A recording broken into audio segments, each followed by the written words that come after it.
I was introduced to radical Islam when I was 10 years old, when the Muslims blew up my home as they shouted Allahu Akbar, bringing it down and burying me under the rubble wounded.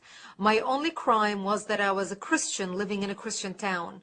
I learned at the age of 10 years old the meaning of the word infidel. I had a crash course in survival, not in Girl Scouts, but in a bomb shelter where I lived for 7 years of my life, without electricity, with no water, and very little food. To get some food, I would crawl out under the bombs and the snipers' bullets to gather grass to eat, and we would crawl to a nearby spring to get some water. At the age of 13, I dressed in my burial clothes, getting ready to go to bed at night, waiting to be slaughtered at the hands of the Muslims. And by the age of 20, I had buried most of my friends who were killed by Muslims. And we were not Americans living in New York, and we were not British citizens living in London. We were Arab Christians living in Lebanon. I come from Lebanon. Many people do not realize that Lebanon used to be the only majority Christian country in the Middle East. We were open-minded, we were fair, we were tolerant, we had open border policy, we welcomed everyone into our country because we wanted to share with them the westernization which we had created in the heart of the Arabic world in the Middle East. Because of the majority Christian presence in Lebanon, we were good in commerce, we focused on building the country. In a very short period of time, Lebanon became Paris of the Middle East, the banking capital of the Middle East. But sadly, because of our open border policy and our open-mindedness and tolerance and fairness, we welcomed people who were not supposed to be in our country in the first place. Muslims used to send their children to study in our universities because we had built the best universities in the Middle East and the Arabic world. They graduated and they stayed and worked in our economy because we had built the best economy in the Arabic world, even though we did not have any oil. But even though we had the problems with the Muslims, especially as the population, the Islamic population grew because of the multiple birth rates, and we, the Christians, started shrinking because we simply do not get married to multiple wives like they do. We don't have many children like they do. So over 20, 30 years of this trend, they became the majority and we became the minority. But we always had the problems maintained between the Christians, who have become the minority, and the Muslims, who have become the majority, until the influx of the Palestinians out of Jordan, which we as a civilized country, as an open-hearted country, took them in. Here we took in a group of Palestinian terrorists. Yasser Arafat was kicked out of Jordan when he tried to overthrow King Hussein out of power. But because of the dictatorship of the king, King Hussein kicked them out and actually killed more Palestinians in Black September than the state of Israel has killed in all its existence. We, as a majority Christian country, open-minded and fair and tolerant and multicultural, we were the only Arabic country that took a third wave of Palestinian refugees into the country.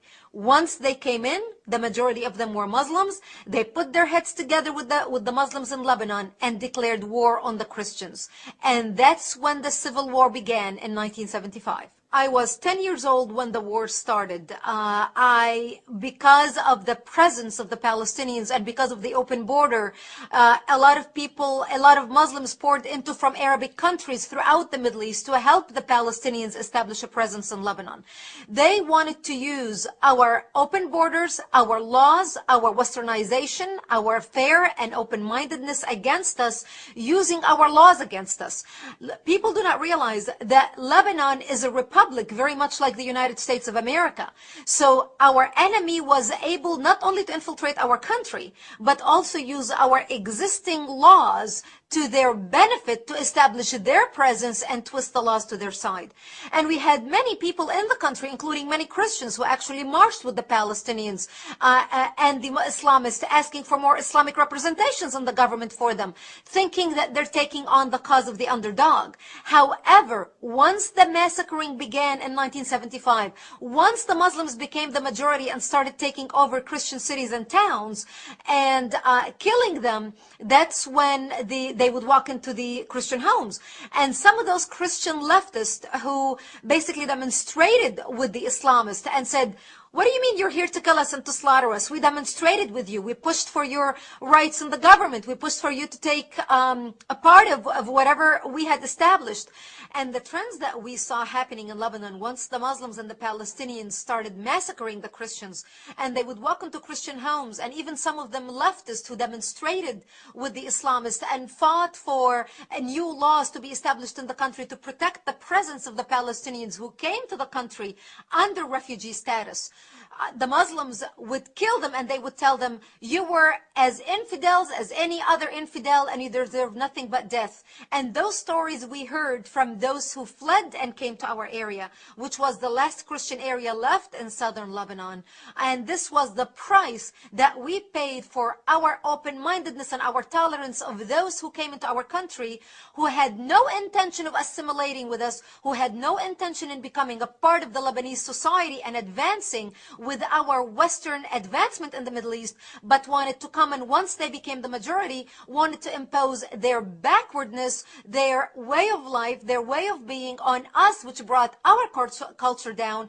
And today, when you watch the news, you are no longer seeing Lebanon as Paris of the Middle East. You are seeing Lebanon as a terrorist infrastructure, a terrorist organization, where Hezbollah, Iran, Syria, and the axis of evil have taken control of the country, and basically now becoming a hotbed of Islamic extremists spreading their extremism all throughout the world. Once the call of jihad was uttered by the combined forces of the Muslims, regardless what their background was, they started massacring and killing the Christians. They would walk into the Christian towns. They would massacre the elderly and the children, as well as the men and women. They would walk into a bomb shelter. They would find a mother and a father hiding with the bomb shelter. They would take one leg of the baby. They would have a little baby, take one leg of the baby, tie one leg to the mother and another leg to the father, and then pull the parents apart, splitting the child in half. They would walk into our churches. They would urinate and defecate on the altar using the Bible as toilet paper. They would crucify the Christian men on a cross and then put honey on their chest and on their private parts to kill them so they can be stung by bees as they died slowly. This became the fate of the Christians. During the Lebanese Civil War, and which was, by the way, not a war between the Lebanese Christians and the Lebanese Muslims.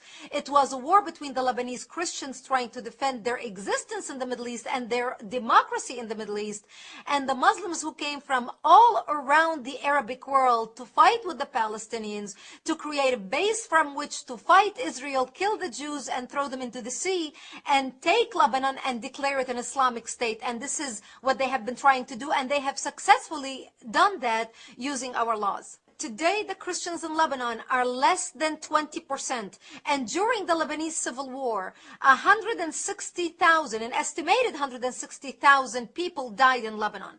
100,000 of them were Christians. So here we went prior to 1975 being majority of the population, 65% plus, to today being less than 20%.